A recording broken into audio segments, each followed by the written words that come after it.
Bueno, entonces, pues vamos a dar inicio. Por favor, si alguien tiene alguna pregunta durante la sesión, puede hacerla a través del chat o bien puede abrir su micrófono y hacerla directamente.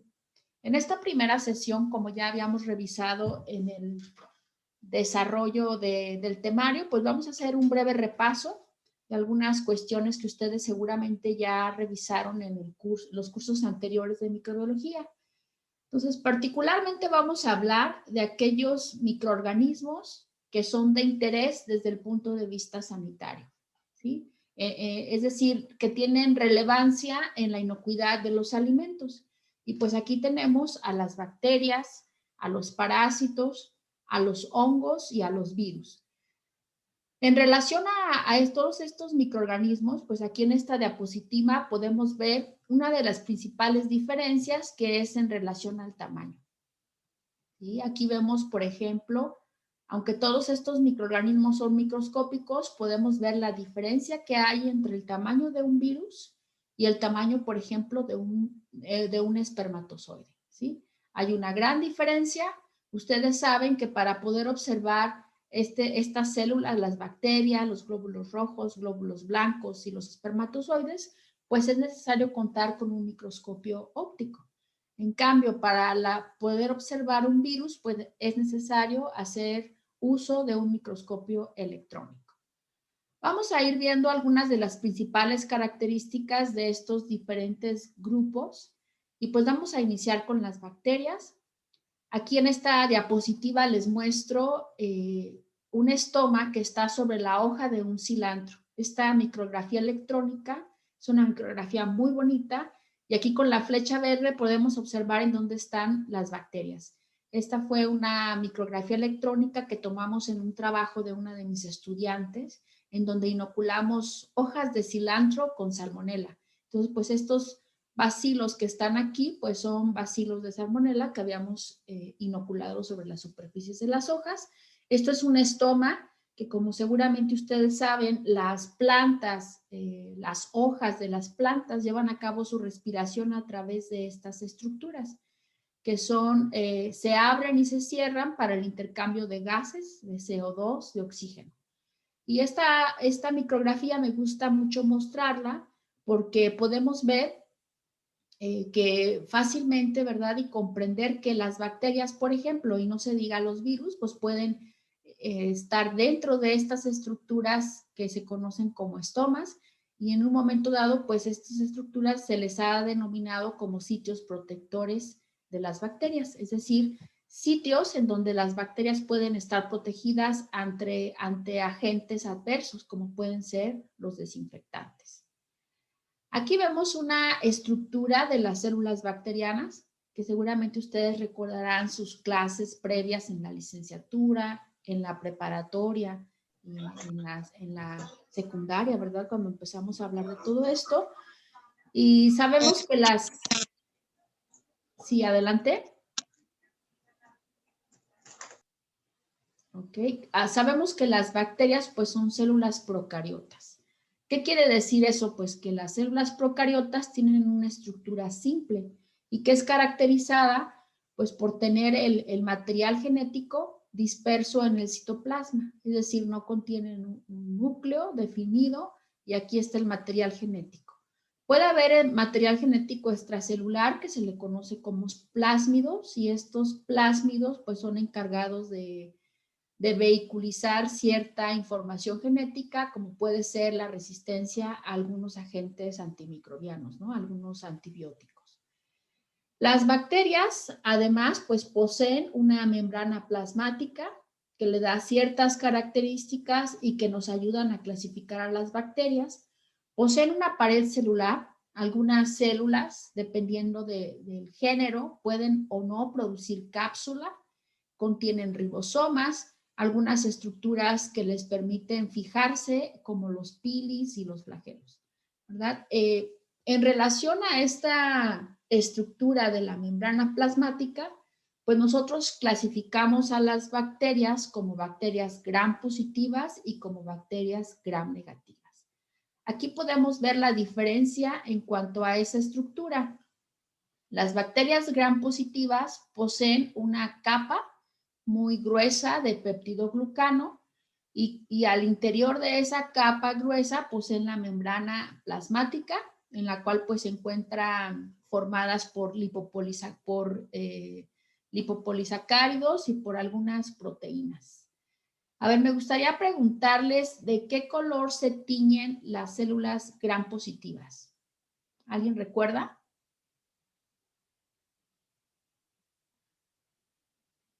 ¿Y de qué color se tiñen las células gram negativas? Las gram positivas son como las violetas azuladas y las negativas las como rosas rojitas. Así es correcto. ¿Y por qué se tiñen de ese color?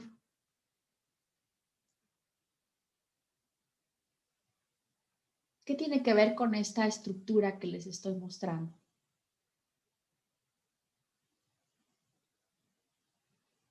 ¿Habrá alguna diferencia entre la membrana de las gram positivas y de las gram negativas? Decíamos, ¿verdad? Esta es una capa gruesa de peptidoglucano. Las bacterias gram negativas poseen esta capa, pero en una menor proporción y la contienen hacia la parte central de lo que se le conoce como una doble membrana, ¿verdad? Que es la membrana interna y la membrana externa. ¿Qué tendrá que ver esta coloración que toman las bacterias gram positivas y las bacterias gram negativas con esta estructura que estamos viendo? No sé si esté bien, pero lo que recuerdo es que los peptidoglucanos no dejan pasar la tinción, entonces solamente se pinta alrededor de la bacteria y las gram negativas sí permite el paso y por eso se tiñen de rosa. No sé si esté bien o esté mal. Ok, bueno, sí tiene que ver con la estructura. ¿Te acuerdas qué colorantes se utilizaban en la tinción de gram? Sí hicieron tinción de gram, ¿verdad? ¿O no? Teóricamente. Ok, en teoría. ¿No llevaron laboratorio? ¿O sí? No. Ok. Era el cristal violeta, ¿no? Cristal violeta, ¿y cuál otro?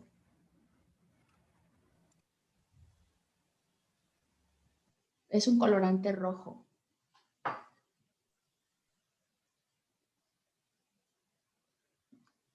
La safranina, ¿verdad? Es un colorante rojo.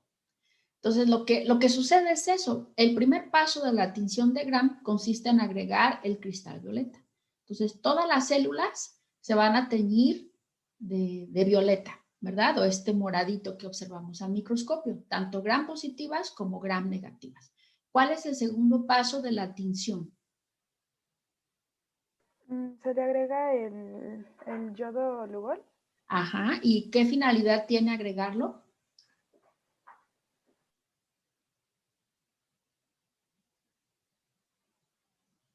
No recuerdo totalmente. Ajá,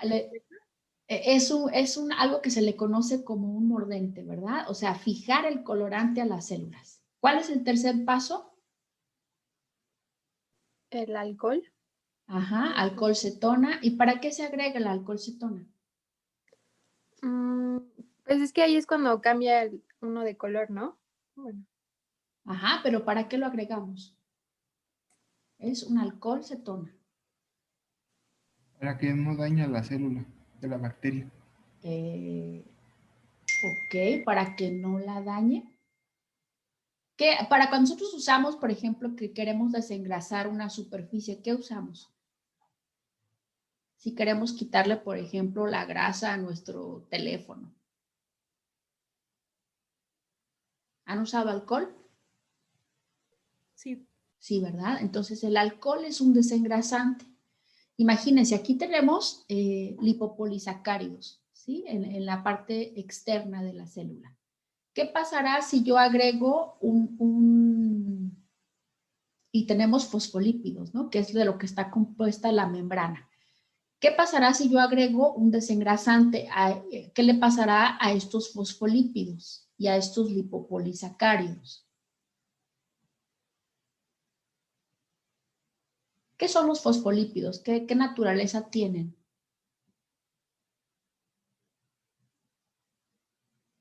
Anfotérica. Ajá. O sea, ¿y qué le pasará ante la presencia de un agente desengrasante, como puede ser el alcohol cetona? ¿Se disolverán? Sí, ¿Es ¿verdad? cuando ocurre la reacción de saponificación? Exacto, Carla. Entonces, ¿qué va a pasar? Si yo agrego, más que saponificación, ¿verdad? Si yo agrego aquí alcohol cetona y aquí tengo lípidos, tengo grasas, pues los va a disolver. De hecho, cuando ustedes hacen la tinción de Gram, bueno, no la han hecho, pero esperemos que algún día la hagan, ustedes ponen el cristal violeta, le ponen el yodo, luego le ponen alcohol cetona y van a empezar a ver que sale un poco de colorante del portaobjetos en donde tienen su tinción. ¿Sí? Entonces, ¿qué va a pasar? Pues si yo aplico ese alcohol cetona, lo que está contenido, paso número 1, el cristal violeta ingresa a ambas células y penetra hacia el interior de la célula. ¿Sí? Entonces, toda la célula se tiñe de violeta. Cuando yo pongo el alcohol cetona, ¿qué va a pasar? Pues el colorante que está al interior, imagínense que toda esta parte es el interior de la célula, va a salir de las células gram negativas. El cuarto paso es agregar el colorante de contraste, como puede ser la safranina. Si a esta célula gram negativa, como se disolvieron todos estos fosfolípidos, pues todo el colorante violeta sale. ¿Sí? Cuando yo aplico la safranina, que es el colorante de contraste, ¿de qué color se va a teñir esta célula gram negativa? Se tiñe de rojo. ¿Sí? Es por eso que nosotros vemos a las células gram positivas de color violeta y a las células gram negativas de color rojo. Ahora bien, si ustedes, esta aplicación del alcohol cetona, pues tiene que ser muy rápida, porque si ustedes se les pasa el tiempo, ¿qué va a pasar? Pues a pesar de que tengan una capa gruesa de péptido glucano, va a disolverlo todo y entonces ustedes van a tener células gram positivas teñidas de rojo. Por eso también es importante siempre tener controles, ¿verdad? Si yo estoy investigando si las bacterias que tengo en ese portaobjetos son gram positivas o gram negativas, tengo que tener un control de células gram positivas y otro de gram negativas para saber que mi tinción la realicé de una manera adecuada. Entonces, una tinción como la de gram, que es muy simple, nos permite hacer esta clasificación inicial de las bacterias. Y entonces recuerden que esta tinción está basada en la estructura que tienen estas células bacterianas. Las células gram negativas, como podemos ver aquí en la diapositiva, tienen estas estructuras que se conocen como lipopolisacáridos. Estos lipopolisacáridos le dan ciertas características de antigenicidad a las células, es decir, de que si esta célula gram negativa invade a un organismo humano o animal, tiene la capacidad de producir la respuesta de producción de anticuerpos en la célula huésped. Vamos a ver más adelante cómo estos lipopolisacáridos que están ubicados en la membrana de las células les dan o se han utilizado para clasificar a las células. Por ejemplo, en el caso de las células de salmonela, seguramente ustedes han oído hablar que la salmonela posee más de 2000 serotipos. Por ejemplo, Salmonella typhimurium, Salmonella montevideo, Salmonella agona, etc. Salmonella apoyorum, Salmonella gallinarum. Estos nombres que se les asignan a estas cepas de salmonela están basadas precisamente en este tipo de lipopolisacáridos que están en la membrana, ¿sí? Entonces, esto es muy importante, estas estructuras que tienen. ¿Qué más podemos observar? Porque existen proteínas en esta membrana citoplasmática, existen, estas proteínas sirven también para que las bacterias respiren, ¿verdad? En el caso, particularmente hablando del citocromo oxidasa, ¿sí? Acuérdense que las bacterias, al ser células procariotas, la respiración la van a llevar a cabo a través de la membrana. De ahí que es importante que las bacterias conserven la integridad de la membrana de la célula, porque si ésta se ve dañada, entonces se puede ver dañada también la respiración de las células y por tanto se compromete la generación de ATP, es decir, de energía, y también puede en un momento dado afectar la viabilidad. De ahí que muchos antimicrobianos que se usan en la actualidad pues estén dirigidos a tener un efecto directo sobre la membrana de las células y de esta manera pues se controla el desarrollo y se puede llegar a ocasionar la muerte. Ahora bien, las bacterias, como ya mencionábamos hace ratito, pues poseen ciertas estructuras, ¿verdad? Estas estructuras van a depender o van a estar presentes dependiendo del género y de la especie de esas bacterias. Algunas de estas células bacterianas pueden producir cápsula, como lo vemos aquí. Esta tinción que observamos es una tinción que se denomina tinción de tinta china. Es decir, es una tinción muy simple, se ponen las células sobre un portaobjetos, se pone tinta china, así como se escucha, y se observa en microscopio. ¿Sí? ¿Y qué observamos? Pues que el cuerpo de la bacteria está hacia el interior, ¿sí? Y toda esta estructura clara que se encuentra alrededor del cuerpo de la bacteria se le conoce como cápsula. Estas cápsulas se han descrito como factores de virulencia para las bacterias, es decir, las que poseen esta cápsula son capaces de evadir con mayor facilidad el sistema inmunológico, la primera línea de defensa, que pueden ser los macrófagos en cualquier ser vivo. Ajá.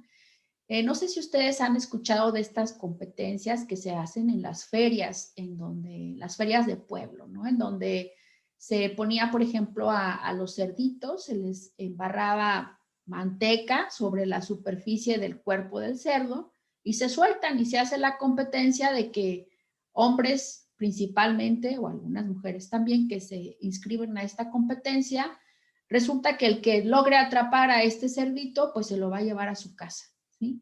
Entonces, imagínense un cerdo que está cubierto por manteca o aceite en la superficie. ¿Qué tan fácil es atraparlo?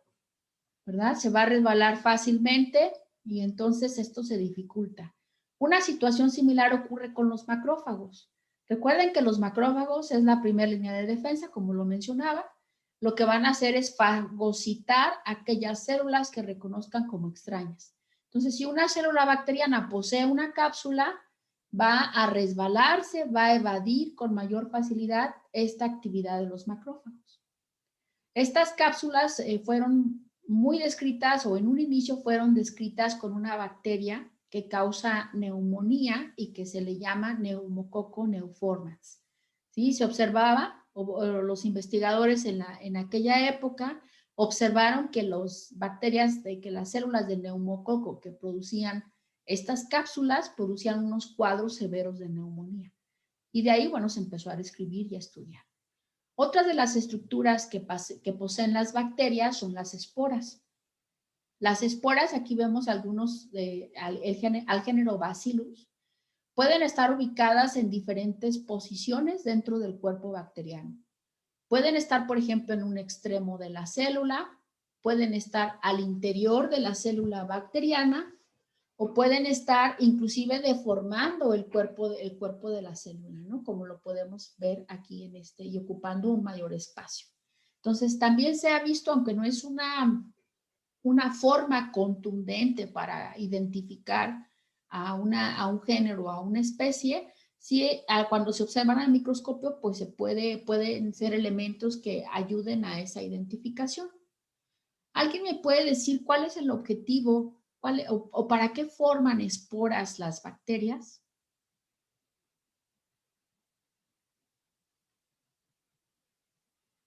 ¿Para qué les sirven estas estructuras a las células bacterianas?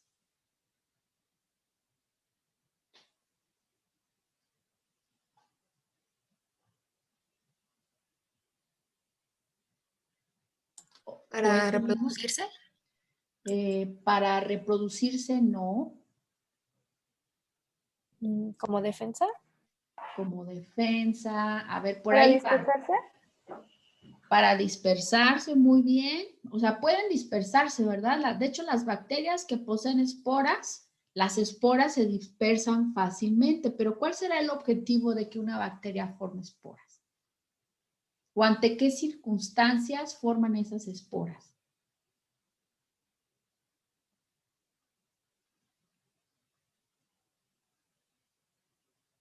A ver quién se acuerda.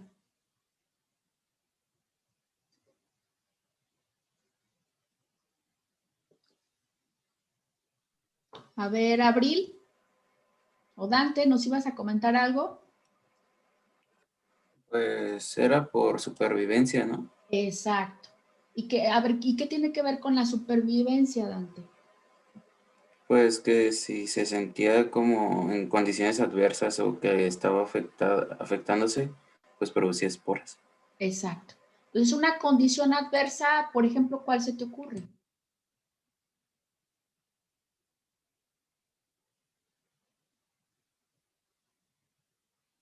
¿Cuál pudiera ser una condición adversa? Pero sí.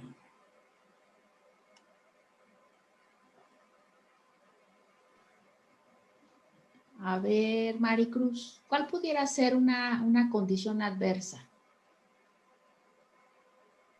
Pues como cuando usamos antibióticos. Por ejemplo, ¿verdad? Pudiera ser. Ajá. A lo mejor escasez de nutrientes en el medio, ¿verdad? También puede llevar a la producción de esporas, ¿sí? Entonces, ante estas condiciones adversas, que puede ser, por ejemplo, decíamos, escasez de nutrientes en el medio, elevada temperatura o baja temperatura, cambios drásticos en pH, todo esto, las bacterias que tengan esta capacidad, pues van a generar las esporas. Y bueno, ustedes saben muy bien que la espora es una estructura en la cual se conserva toda la información vital para la célula, ¿verdad? Toda la información genética se concentra en esta espora. Cuando las condiciones vuelven a ser adecuadas, ¿qué va a pasar? Pues las bacterias que poseen esa espora van a germinar, es decir, van a producir células vegetativas. Es como si fuera la semilla de una planta, ¿verdad? En esa semilla, mientras esté en ese estado de dormancia, por así decirlo, puede permanecer latente por largos periodos de tiempo. En cuanto esté una condición adecuada, si ponemos la semilla a germinar en condiciones de sustrato adecuada, de humedad, etcétera, pues va a empezar a producir la plántula. Algo similar ocurre con las bacterias. Entonces, los géneros, como los géneros Bacillus, que también tenemos el Bacillus subtilis en el caso de las enfermedades transmitidas por alimentos, tienen esta gran ventaja, ¿verdad? Que van a permanecer viables, estables por largos periodos de tiempo. Entonces es importante también entonces conocer desde el punto de vista sanitario cuáles bacterias pueden producir esporas, sobre todo si estamos hablando de aquellos alimentos que vamos a procesar, por ejemplo, térmicamente. Se ha descrito que las esporas tienen mayor resistencia térmica que las células vegetativas. Otra de las estructuras que poseen las bacterias pues son los pilis y los flagelos. Los pilis, que son estos pelitos que están distribuidos en el cuerpo de la bacteria, como ya mencionaba yo previamente, le sirven a la bacteria para adherirse a superficies, ¿verdad? Para adherirse a la célula huésped, por ejemplo, a la cual van a parasitar o van a infectar. También se ha descrito que a través de estos pilis pues puede haber intercambio de material genético, por ejemplo, de plásmidos. Si ya veíamos que los plásmidos son este material extracromosomal que está en las bacterias, ¿verdad? Entonces, este material extracelular, ok, me dicen que la presentación la ven muy pequeña.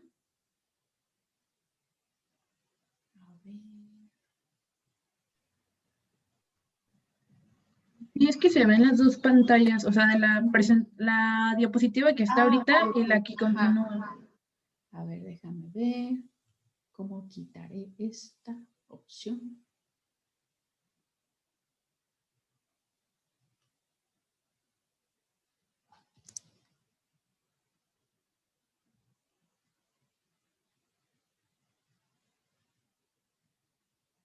A ver. ¿Ahí ya se ve mejor? Sí, así ya está bien. Ok, muchas gracias. Ok, bueno, entonces decíamos, este material extracelular, como los plásmidos, que generalmente es circular, ¿verdad? Puede ser transmitido de bacteria a bacteria a través de estos pilis. Los flagelos, aquí los vemos, pueden estar ubicados en diferentes partes de la bacteria. Puede ser un solo flagelo, y entonces lo denominamos que es un flagelo monopolar, o un flagelo que estén también en un solo polo de la bacteria, pero que sean varios flagelos, y pueden ser polítricos, o bien que estén en dos extremos y le vamos a llamar bipolares, o pueden estar distribuidos en todo el cuerpo de la bacteria, ¿sí? La función de estos flagelos pues es movilidad. Entonces, también de hecho en algunas pruebas que se hacen en el laboratorio, se cultivan en ciertos medios, que por ejemplo el zinc, que no es un medio sólido completamente, sino es un medio semisólido, y en el cual podemos observar esa movilidad. También podemos observar la movilidad cuando visualizamos las células en fresco, ¿verdad? Se ven que las bacterias se van moviendo con estos flagelos. También se ha dicho que la expresión de estos flagelos es un factor de virulencia, ya que las células que los posean pues se van a poder desplazar más fácilmente y entonces ejercer esta capacidad infectante de una manera mucho más rápida. Ahora bien, decíamos, la multiplicación celular, cómo se van a multiplicar las bacterias es a través de una fisión binaria. Es decir, a partir de una célula madre se generan dos células hijas, ¿sí? Esto empieza con este centriolo que da origen o da inicio, mejor dicho, a esta fisión binaria. Se empieza a replicar el cromosoma, se empieza a alargar la pared celular, toda la estructura de la célula, para dividir estos dos cromosomas que se hicieron, y bueno, a sintetizarse todo el resto de las estructuras, se forma la pared celular transversa, se organizan todos los materiales y se da origen a dos células hijas, ¿sí? De ahí que esta reproducción de las bacterias la conocemos como una reproducción logarítmica, ¿verdad? Y esto, bueno, más adelante vamos a ver las implicaciones que tiene el hecho de que una bacteria se multiplique muy rápidamente. También algunos tipos de bacterias pueden producir lo que se conoce como biopelículas, que no es otra cosa más que una matriz tridimensional, como la vemos aquí en esta diapositiva. Estas son unas micrografías electrónicas de germinados de alfalfa. Aquí vemos en una parte del germinado de alfalfa, vemos la estructura de los germinados, y vemos aquí en un agrandamiento cómo se produce este material polimérico extracelular, principalmente carbohidratos, aunque también pueden estar algunas proteínas presentes en estas estructuras, en la cual las bacterias van a estar inmersas. Sí, de hecho, algunos autores han descrito a estas biopelículas como la ciudad de los microorganismos. Es decir, las bacterias están ahí, no nada más de un solo tipo, sino de diferentes géneros, de diferentes especies. Inclusive pueden estar presentes parásitos, hongos, virus, ¿sí? Aquí esta micrografía es muy bonita. De hecho, a los germinados se les conoce de cualquier tipo, germinados de soya, de alfalfa, etcétera. Se les conoce como alimentos de alto riesgo. Así es reconocidos a los germinados. ¿Por qué? Pues porque prácticamente en toda la superficie de un germinado se pueden observar la presencia de estas biopelículas. ¿Y qué importancia tienen las biopelículas en la inocuidad microbiana? Pues que pueden servir como sitios protectores de las bacterias. Entonces, en el caso particular de los germinados, imagínense que nosotros aplicamos una desinfección, por ejemplo, con hipoclorito de sodio sobre este germinado de alfalfa. ¿Qué va a pasar? Pues que el hipoclorito de sodio va a contactar solamente la superficie, pero no va a lograr contactar aquellas células que están inmersas dentro de esta biopelícula, ¿sí? O si llega alguna concentración de este germicida, pues va a llegar en muy pocas cantidades. Entonces, prácticamente los germinados de alfalfa son muy difíciles de desinfectar. Por eso se recomienda que se consuman poco, o si se van a consumir, pues que se consuman cocidos, pero no crudos. Esta misma problemática de la eficiencia de los desinfectantes aplica para cualquier fruta u hortaliza. ¿sí? De ahí la dificultad, ¿verdad? Y que frecuentemente, como lo vamos a ver más adelante cuando lleguemos al capítulo de epidemiología, las frutas y las hortalizas se han convertido en vehículos importantes de bacterias que pueden generar enfermedades de tipo gastrointestinal en el humano. Entonces, bueno, estas biopelículas son importantes, las vamos a retomar más adelante. Otra cuestión que es importante asociar a las bacterias es cómo las vamos nosotros a clasificar, que seguramente ustedes también ya vieron esto en sus clases previas. Las vamos a clasificar de acuerdo al límite de temperatura en el cual se puedan desarrollar, como termófilos, mesófilos, ciclófilos y ciclótrofos. ¿Sí? Aquí tenemos un caso especial que le denominamos termodúricos y que vamos a ver en qué consiste. Tenemos el rango de temperatura mínimo, mínimo de desarrollo, óptimo de desarrollo y máximo de desarrollo. Entonces, como pueden observar, las bacterias termófilas, como su nombre lo dice, ¿verdad? Tienen amor hacia el calor.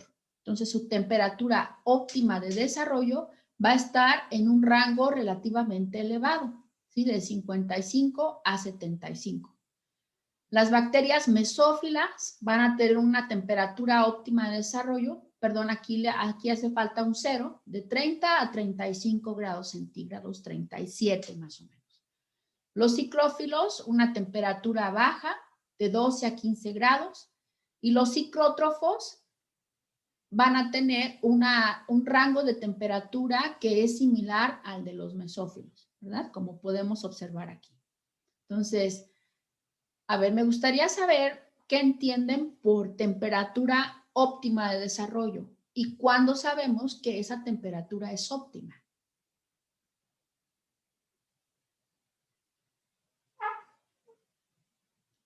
A ver, Kenia Gutiérrez.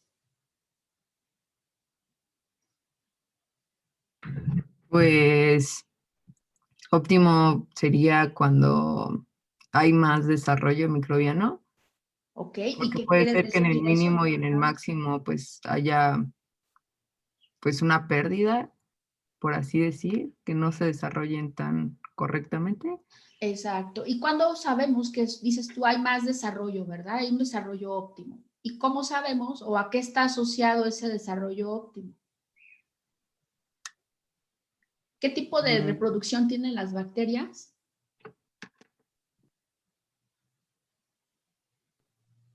Ajá. ¿Qué mecanismo de reproducción tienen? ¿Qué mencionamos?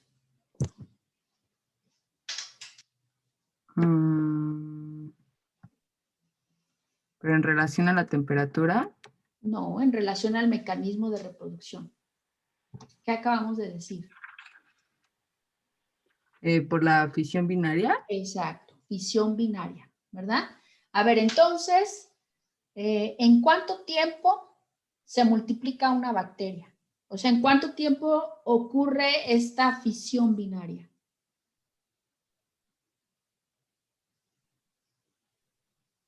Pues debe ser en un periodo muy, muy corto, ¿no? ¿Cómo cuánto?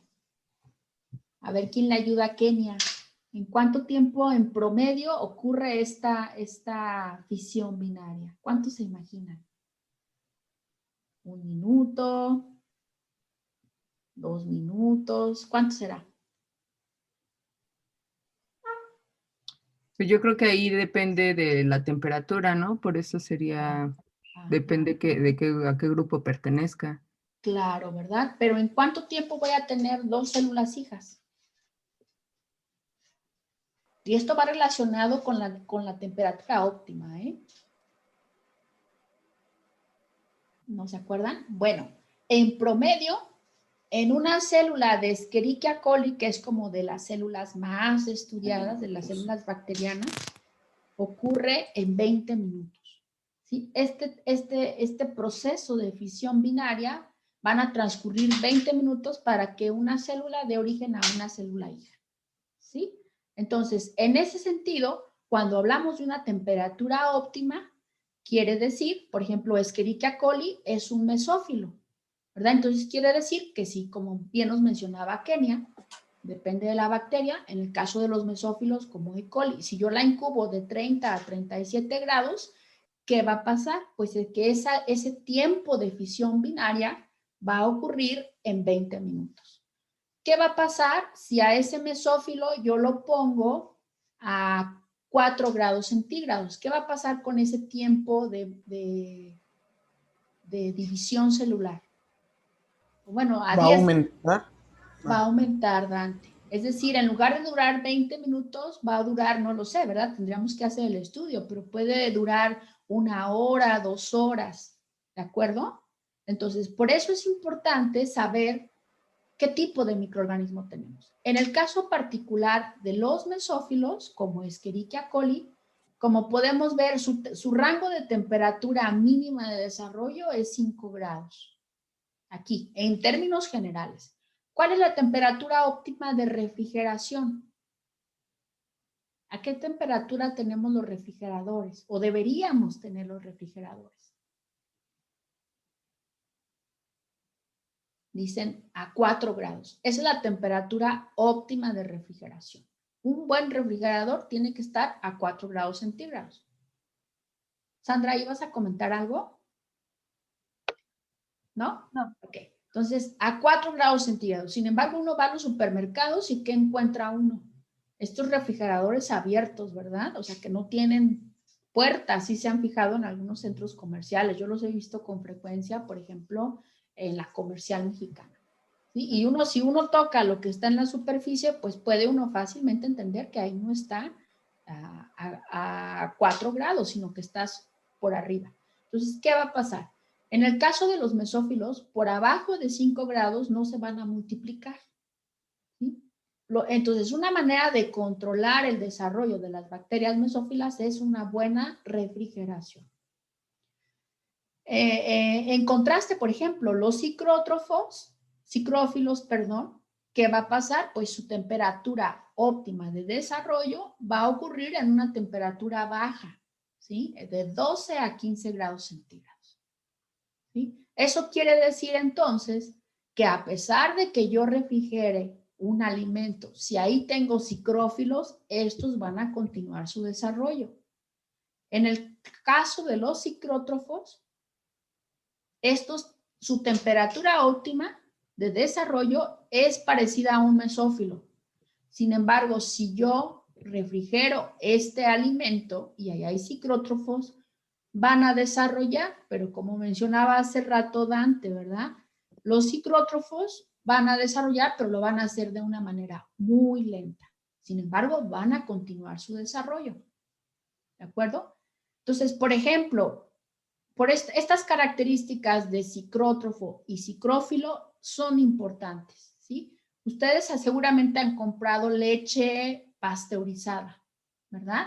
La leche pasteurizada requiere de refrigeración. Sin embargo, el producto tiene cierta vida de anaquel, ¿verdad? Cierto tiempo en el cual pueden ustedes mantener esa leche pasteurizada. Y en algunas ocasiones, bueno, algunas marcas, no sé si ahora lo traigan, pero traían una tablita y decía, si usted refrigera la leche a tal temperatura, la vida de anaquel de este producto va a ser de tantos días. ¿Sí? Es decir, esa vida de anaquel iba relacionada con la temperatura a la cual se refrigeraba el producto. Entre mayor temperatura, menos vida de anaquel tenía el producto. Entonces aquí hay que tener mucho cuidado con esto. Vamos a ver más adelante cómo hay bacterias patógenas que son capaces de desarrollar en temperaturas de refrigeración. Es decir, tienen un carácter psicrótrofo o psicrófilo. Por lo tanto, si yo refrigero un alimento que ya está contaminado con este tipo de patógenos, los patógenos van a seguir multiplicándose. Este carácter de las bacterias, el carácter psicrófilo y psicrótrofo, es muy evidente con las bacterias deterioradoras. Por eso los productos, a pesar de que los almacenemos en refrigeración, van a tener cierto tiempo de vida de anaquel. Porque estas bacterias van a seguir multiplicándose, lo van a hacer muy lentamente, pero va a llegar un momento, si hablamos de deterioradores, que van a alterar las características sensoriales de estos productos. ¿sí? Van a desarrollar productos del metabolismo que van a alterar los olores, van a producir olores, sabores, algunos pueden producir polímeros extracelulares y alterar al alimento, ¿no? Por ejemplo, seguramente ustedes han visto, es muy evidente en los jamones, por ejemplo, ¿sí? Cuando uno refrigera un jamón, en ocasiones se llega a ver alteraciones, ¿verdad? Cuando uno dice este jamón ya no sirve. A ver, por ejemplo, ¿qué tipo de alteraciones han visto en los jamones? Estos que nos ven rebanados en el supermercado. Le sale como agüita. Como agua, ¿verdad? Muy bien. ¿De qué color es esa agua? Bueno, no sé, tiene como color que yo he visto. Has visto en algunos, sobre todo, bueno, en los jamones no tanto, es más evidente, por ejemplo, en las salchichas, ¿no? Es como un líquido lechoso, blanquecino que está ahí en el empaque.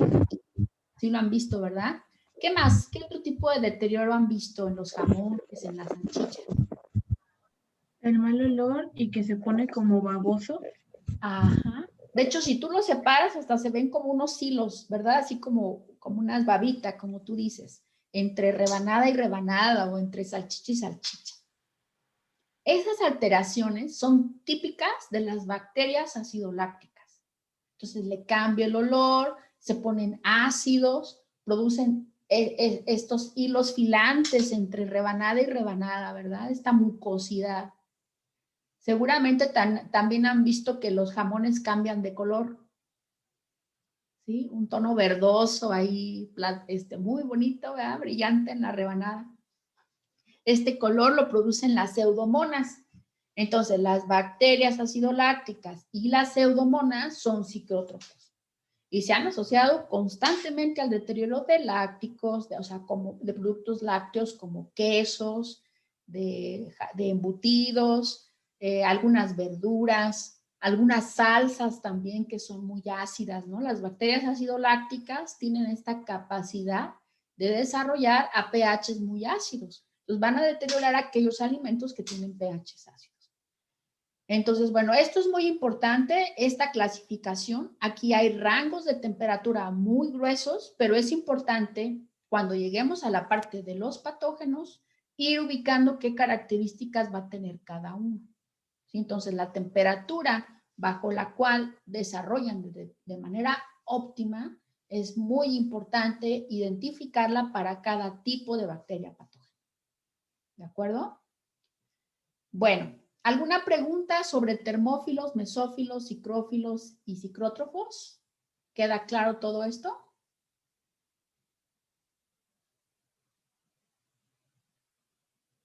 Bueno, ahora bien, hay un término que se conoce como termodúrico. Esta característica en el área de inocuidad microbiana, ¿a qué se refiere? Se refiere a la capacidad que tienen las bacterias para sobrevivir a tratamientos térmicos exhaustivos, ¿sí? Por ejemplo, la pasteurización. Si yo tengo una bacteria y que está en un alimento y yo le aplico pasteurización y esta bacteria sobrevive a este tratamiento, voy a decir que esa bacteria es una bacteria termodúrica. Entonces, ¿cuál es el propósito de la pasteurización? ¿Para qué pasteurizamos los alimentos? ¿Eliminar las bacterias? Ajá, Raúl, ¿qué tipo de bacterias? ¿Cuáles nos interesaría eliminar? Pues esto va a depender también del tipo de alimento, ¿no? A ver, tú como ingeniero en alimentos, ¿cuáles te gustaría eliminar o te interesaría eliminar con la pasteurización?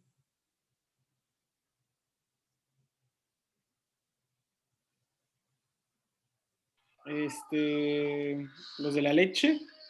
Bueno, la pasteurización se da en la leche. Ok. ¿Y qué pretendemos cuando pasteurizamos leche? ¿Qué estaría pensando Pasteur cuando hizo esto?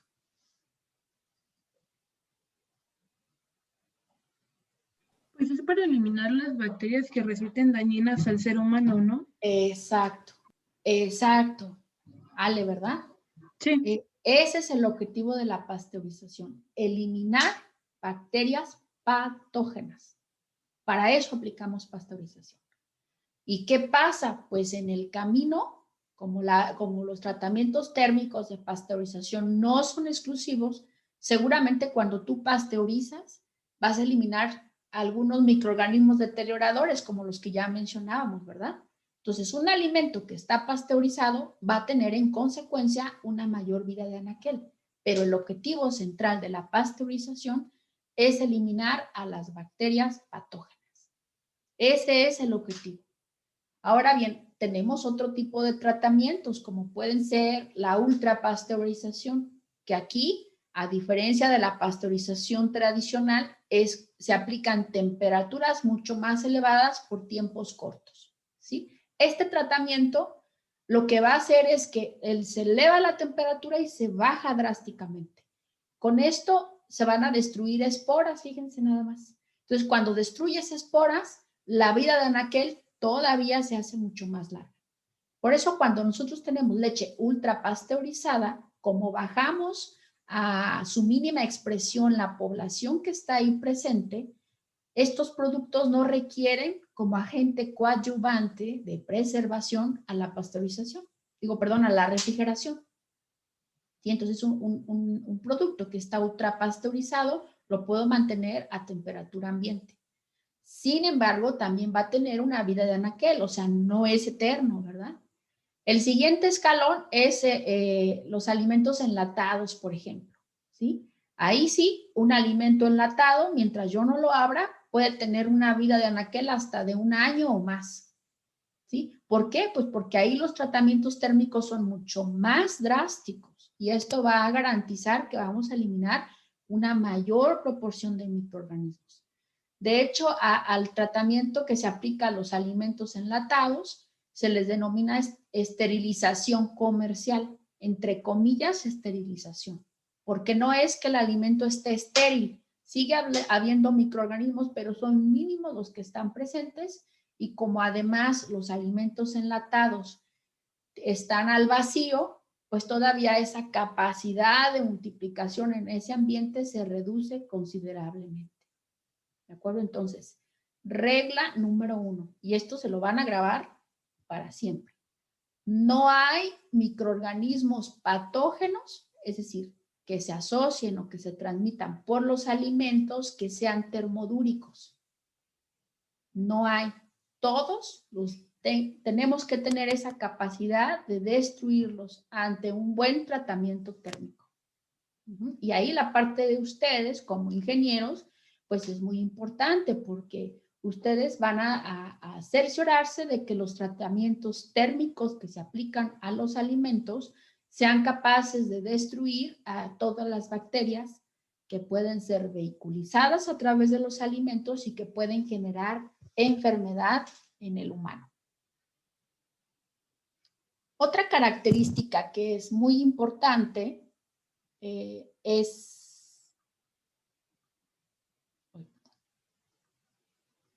esta capacidad que tienen para desarrollar en diferentes ambientes de oxígeno, ¿verdad? Entonces, conocemos a las bacterias como bacterias aerobias, anaerobias facultativas y microaerófilas.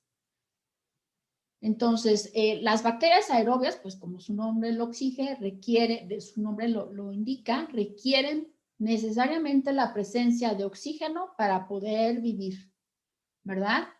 Los anaerobios, pues es lo opuesto, el oxígeno les resulta tóxico, no toleran absolutamente nada la presencia de oxígeno en el ambiente.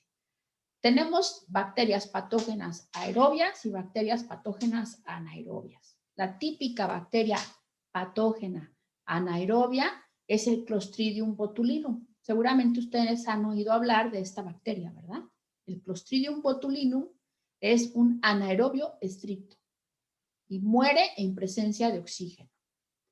Ahora bien, tenemos otro término que son los microaerófilos y los anaerobios facultativos. ¿Alguien se acuerda a qué nos referimos cuando hablamos de bacterias microaerófilas o anaerobias facultativas? ¿Qué es un microaerófilo?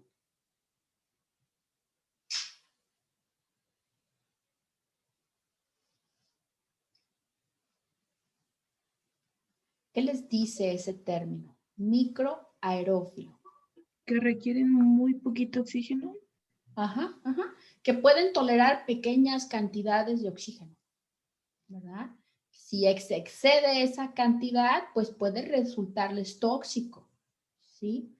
Pero pueden hacerlo muy bien con esas pequeñas cantidades de oxígeno. De hecho, por ejemplo, algunas bacterias bacterias acidolácticas que mencionábamos hace ratito pueden desarrollar muy bien en presencia de pequeñas cantidades de oxígeno. De hecho, en ocasiones lo hacen mejor. ¿Y anaerobio facultativo a qué se referirá ese término?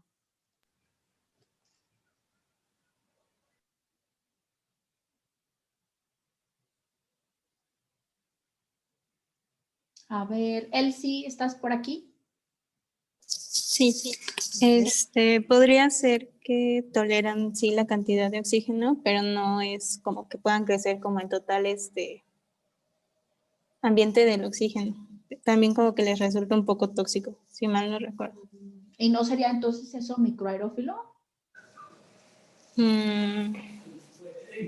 Es que pueden crecer con y sin, si mal no recuerdo. Exacto, muy bien. Entonces, un anaerobio facultativo quiere decir que en ausencia de oxígeno echa a andar otros mecanismos por los cuales puede vivir, ¿verdad? Entonces, por eso le decimos que es un anaerobio facultativo, porque en ausencia de oxígeno echa a andar estas otras vías metabólicas para poder generar ATP, energía y vivir. Entonces, acuérdense que cuando hablamos de microorganismos aerobios o anaerobios, nos referimos a que el aceptor final del oxígeno, de los electrones en esta cadena respiratoria es el oxígeno, ¿verdad? Entonces, acuérdense que en esta cadena respiratoria se van pasando los electrones, ¿verdad? Y el aceptor final es el oxígeno. En el caso de los anaerobios puede ser otros compuestos que estén ahí presentes. Los anaerobios facultativos, cuando no hay oxígeno, echan a andar esta otra vía metabólica que les implica un gasto energético, sin embargo, lo pueden hacer, ¿sí? Y si eventualmente regresa a la condición de aerobiosis, prefieren estar en condiciones de aerobiosis, por eso se llama anaerobio facultativo.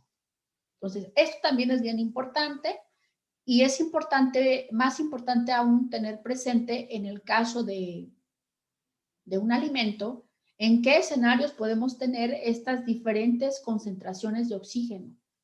¿Sí? Por ejemplo, en un empaque, en un alimento empacado al vacío, pues vamos a tener 0 oxígeno. ¿Sí? Y ahí habría oportunidad para que los anaerobios estrictos desarrollen de manera adecuada. Entonces, es importante hasta ahorita tener presente que de las bacterias, pues las podemos agrupar de manera muy general en aquellas que son patógenas, es decir, que van a causar daño a la salud del consumidor, aquellas que pueden deteriorar los alimentos, aunque no sean patógenas, ¿verdad? Y también aquellas que son probióticas. ¿Qué querrá decir o a qué nos referimos con el término probiótico? ¿A qué van a ser bacterias benéficas? Ajá. Por ejemplo, ¿cuáles serían unas bacterias benéficas? Lactobacilos. Como los lactobacilos. Muy bien, ¿verdad? De hecho, se han puesto de moda en algunos alimentos como el Yakult, por ejemplo. Estos alimentos que contienen estos lactobacilos, se ha probado científicamente que la ingesta de este tipo particular de bacillus tiene la capacidad de llegar al intestino, o sea, de pasar todo el estómago, todo este proceso de digestión, llegar al intestino y colonizar el intestino. Entonces, de ahí su efecto probiótico en el ser humano. Ahora bien, regla número 2. Las bacterias patógenas al humano que se vehiculizan a través de los alimentos no deterioran a los alimentos, no tienen un carácter deteriorador. ¿Sí? Entonces, Habíamos dicho, primero, regla número 1, las bacterias patógenas no son termodúricas, ¿verdad? Las que nos interesan en los alimentos. Regla número 2, las bacterias patógenas no van a deteriorar a los alimentos. Hay pocas excepciones. Algunas cepas de Clostridium botulinum, lo vamos a ver más adelante, algunas pueden causar ciertas alteraciones en el alimento, pero solo algunas cepas. De ahí en fuera, todos los demás no van a deteriorar los alimentos. Y esto es bien importante tenerlo presente, porque hace rato que hablábamos de los jamones y de las salchichas, pues es hasta como una respuesta natural en el humano, ¿verdad? No vamos a comer un alimento que huele mal, que sabe mal, porque lo asociamos como una posible causa de enfermedad y eso está bien. Sin embargo, aquí la gran desventaja es que aquellos patógenos, por ejemplo, puedo tener yo un alimento con salmonela y el alimento estar en perfectas condiciones, lo voy a ingerir y me voy a enfermar. Muy bien, ¿alguna pregunta hasta aquí en relación a las bacterias? ¿Alguna duda?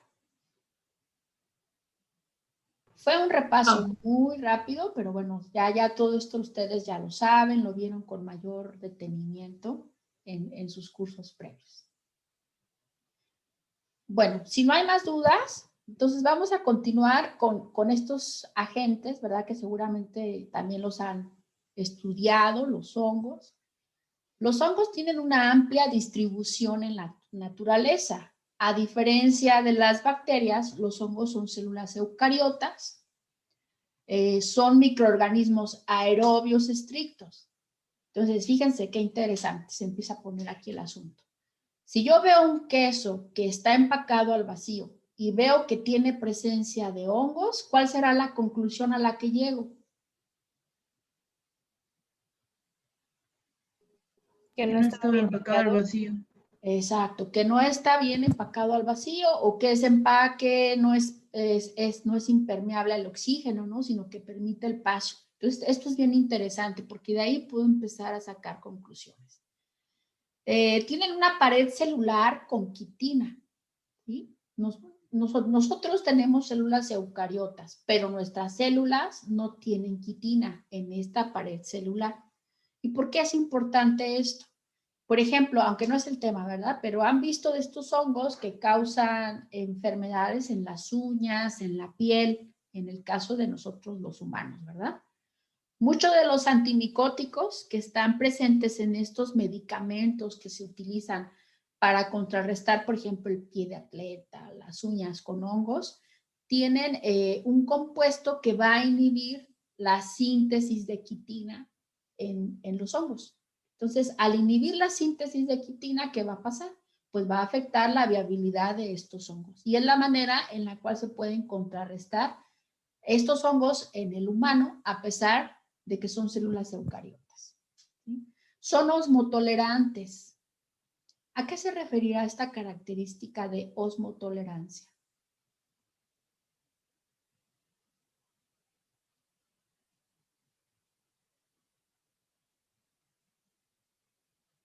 Que son tolerantes a diferentes concentraciones en una solución. Ajá.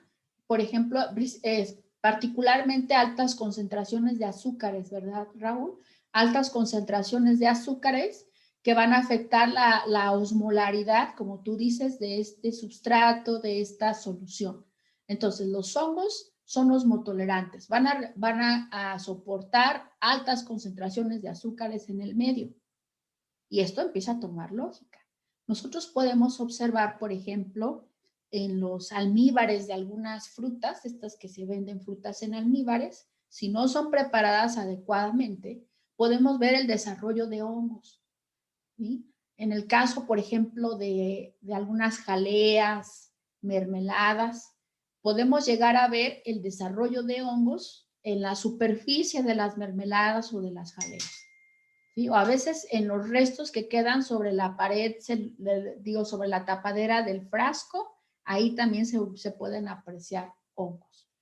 En algunas pulpas, por ejemplo, algunas empresas que se dedican a producir pulpas de frutas con las cuales pueden preparar jugos o néctares, el problema de la contaminación de los hongos es muy fuerte si no lo cuidan de manera adecuada, ¿verdad? Porque pueden llegar a deteriorar todo esto y entonces afectar su producción en general.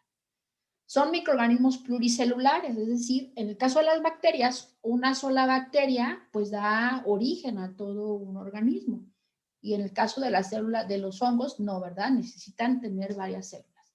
Aquí vemos el contraste entre las células procariotas y las células eucariotas. Y bueno, esto ya lo sabemos desde hace mucho tiempo, ¿verdad? De hecho, una de las principales tareas que nos ponían en la primaria, ¿verdad? Yo creo que a todos nos tocó, bueno, al menos a mí sí, que nos ponían a hacer una maqueta de las células procariotas y las células eucariotas. Y aquí vemos pues la presencia de todos estos organelos que tienen las células eucariotas, y una de las principales características es que tienen un núcleo bien definido, ¿verdad? Y todo el material genético está contenido dentro de este núcleo. A ver, una célula eucariota, ¿por dónde respira? ¿O a través de qué respira? ¿Cuál de estos organelos le sirve para respirar?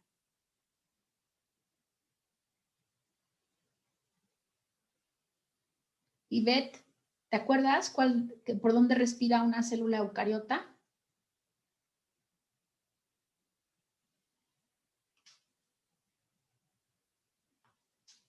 Se me hace que Ivette no está con nosotros. ¿Aritza? Sí, estoy, doctora, nomás que no me acuerdo. Ok, perdón. A ver, ¿por dónde respira una célula eucariota? ¿Por las mitocondrias? Sí, muy bien. ¿Y esa mitocondria a qué se parece? ¿Se parece a una célula procariota?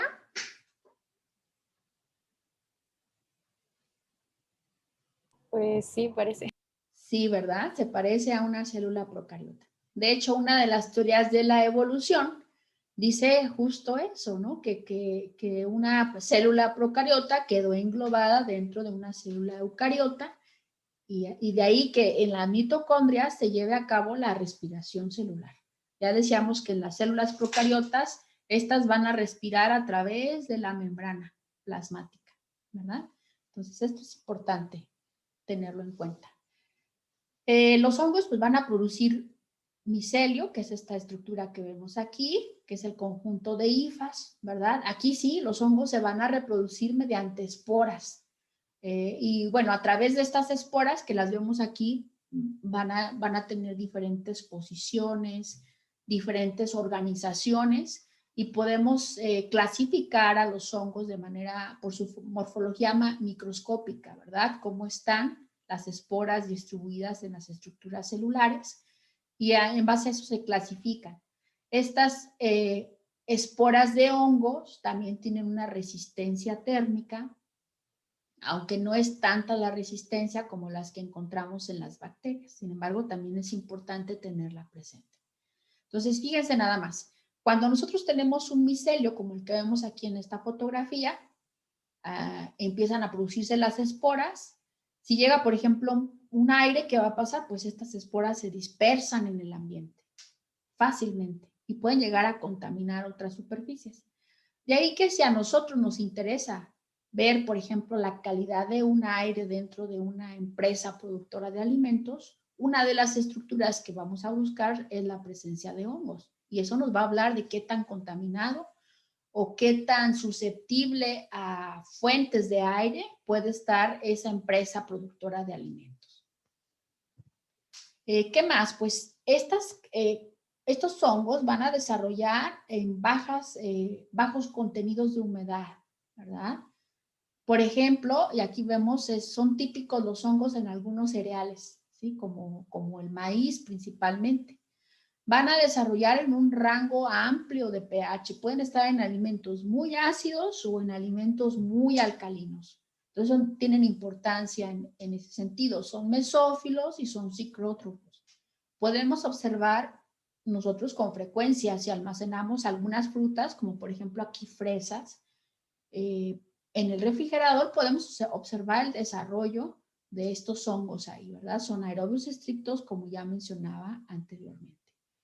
¿Qué van a causar? Pues van a causar deterioro principalmente en los alimentos. Ese es como el principal la principal problemática a la cual se enfrentan los productores, sobre todo de frutas y hortalizas, ¿verdad? Porque los hongos tienen la capacidad de degradar toda la cáscara, toda la superficie que cubre a las frutas y a las verduras.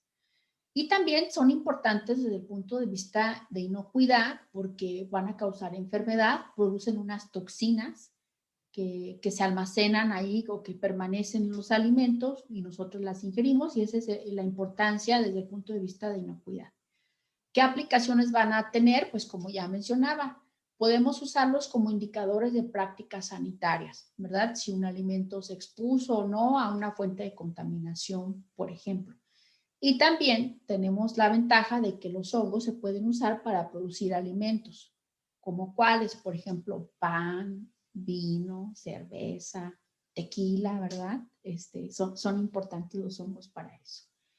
En relación a las toxinas que producen, estas toxinas se denominan micotoxinas y se asocian a algunas especies de hongos, ¿verdad? Estos pueden estar presentes, por ejemplo, aquí vemos la estructura de las micotoxinas y son estructuras muy complejas, ¿verdad? Tienen algunos anillos bencénicos que están ahí, son moléculas grandes con dobles enlaces, lo cual le da una característica de termoestabilidad, ¿verdad? Estas toxinas se ha probado, por ejemplo, que están en diferentes granos, en diferentes tipos de cereales. Quizá de las más conocidas y las de mayor importancia a nivel mundial son las que tenemos aquí listadas en esta tabla, aunque no son las únicas, hay muchas más, pero las más comunes, por ejemplo, son las producidas por el género Aspergillus, que se conocen como aflatoxinas y seguramente ustedes ya las han escuchado, ¿verdad? Estas aflatoxinas que pueden ser producidas por Aspergillus parasiticus o Aspergillus flavus suelen estar presentes, por ejemplo, en el maíz. Y se han hecho estudios aquí en México, digo, por México ser un consumidor muy grande de aflatoxinas, se han hecho estudios en donde se ha visto que este proceso de nixtamalización, es decir, que se pone el maíz a hervir con cal, aún este proceso tan drástico, tan estresante, no logra eliminar por completo las micotoxinas. Hay estudios que dicen que se puede generar hasta un 60% de reducción en la presencia de micotoxinas. Sin embargo, no se van a destruir por completo. Y bueno, hay otras producidas por Fusarium, por Penicillium, por Aspergillus ocraceus. Esta ocratoxina A tiene relevancia, por ejemplo, en la producción de vinos, ¿sí? De cervezas también es importante. Ahora, ¿qué van a causar las micotoxinas? Pues en dosis bajas se ha probado que generan cáncer de hígado. En dosis altas pueden llegar a causar necrosis total del hígado.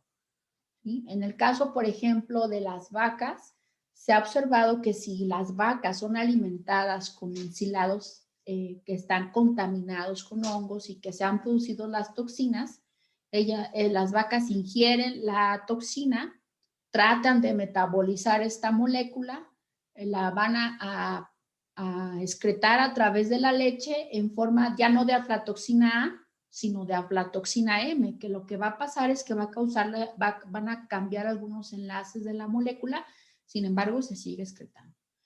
¿Qué importancia tiene esto? Pues que si nosotros tomamos leche de vacas que han sido alimentadas con ensilados o pasturas en los cuales se produjo el desarrollo y la producción de hongos y la producción de toxinas, pues podemos estar ingiriendo constantemente leche contaminada con este tipo de productos. ¿Sí? Ahora bien, aquí el problema con las micotoxinas no es que nos vayan a causar una intoxicación aguda, es decir, yo me como una tortilla con aflatoxinas y me voy a enfermar, no. Aquí el problema es que el consumo, que es la exposición crónica a este tipo de productos. Si hacemos una revisión, pues nosotros empezamos a comer tortillas inclusive desde que somos bebés, ¿verdad? 1 año, 2 años, ya que el niño empieza a comer, es común que los adultos les den a comer tortillas a los niños y andan ahí comiendo. Y todo el día comemos tortillas, todos los días. A ver, ¿cuántas tortillas se comen ustedes al día? 2. Muy bien. pero algunos más, ¿verdad? Por ejemplo, a ver los chicos, ¿cuántas tortillas se comen al día? Unas 8. Unas 8, ¿verdad? Toda la vida. Entonces, imagínense que estamos comiendo tortillas que han sido producidas con maíces que tienen micotoxinas. Este consumo crónico nos puede llevar a una problemática de esto, ¿verdad? No hay forma de demostrarlo aquí en México porque no se han hecho estudios de esto. Sí, sin embargo, mucho a lo mejor del cáncer de estómago, de intestino que estemos o que se presente en la población pudiera estar asociado al consumo crónico de este tipo de productos. Hay algunos casos de brotes de intoxicación aguda. Recuerdo haber leído alguno por ahí que ocurrió en la India, por ejemplo, en donde pues hay mucha gente, hay escasez de alimentos en algunas regiones y se han ingerido maíces o algunos granos contaminados con altas cargas de aflatoxinas y que esa ingesta lleva a cuadros agudos de intoxicación, ¿verdad? Vómito, diarrea, todas estas sintomatologías de las intoxicaciones crónicas. Bueno, ¿alguna pregunta hasta aquí, chicos? No. ¿No? No, creo que no. ¿Quedó todo claro? Sí. Muy bien. Bueno, pues si no hay más preguntas, lo vamos a dejar por hoy hasta aquí y nos vemos el día de mañana. ¿De acuerdo? Gracias. Sí, eso está muy bien que abran su cámara cuando menos para decirnos adiós. Sí, díganme. ¿Todo bien? Sí. Muy bien, chicos. Entonces, en el transcurso del día de hoy les mando la liga para que ingresen al curso, ¿sí? Por ahí voy a poner algunas actividades para que ustedes estén al pendiente. Cuídense mucho, bonita mañana, bonito día. Gracias, igual. Gracias. Gracias, igualmente. Gracias, igual. Hasta luego.